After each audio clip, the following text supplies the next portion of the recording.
In the previous video, we discussed about the going concern concept, and now today we are going to discuss the accounting period assumption.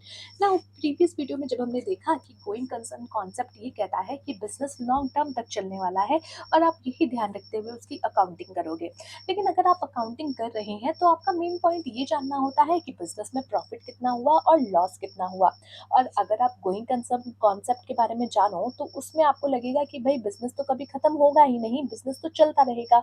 तो हमें ये कैसे पता चलेगा कि profit and loss कितना हुआ है? तो इसके लिए हमें यहाँ पे ज़रूरत पड़ती है द अकाउंटिंग पीरियड अजम्पशन की, जहाँ पे आप ये अजम्पशन लेकर के चलते हैं कि भाई जो आपकी कंपनी की जो लाइफ साइकिल है वो यहाँ पे डिवाइड कर दी गई है इन योर अकाउंटिंग पीरियड। अब वो पीरियड आपका हो सकता है 6 महीने का, 1 साल का, या आप जितने भी पीरियड पे अपने अकाउंट्स बनाना चाहो उतना। टेक्निकली अगर देखा जाए तो यहाँ पे 1 साल का ही टाइम पीरियड होता है, जो कि 1 अप्रैल से शुरू होकर के 31 मार्च तक खत्म हो जाता है, जिसको आप अकाउंटिंग पीरियड कहते हैं। ये अकाउंटिंग पीरियड इसलिए बनाया गया ताकि एक अकाउंटिंग पीरियड में आपने कितना सेल, कितना परचेज किया, उसके बारे में आप जान सको। तो ये अकाउंटिंग पीरियड के पीछे का रीजन यही था, क्योंकि बिजनेस की लाइफ जो है वो तो एज्यूम्ड की जाती है कि इनडिफाइंड है according to the going concern concept.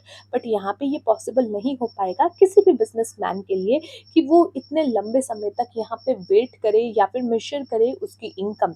तो इसलिए उसको एक यहाँ पे टाइम पीरियड चाहिए होता है जानने के लिए, जिसको आप अकाउंटिंग पीरियड अजम्पशन में ले सकते हैं।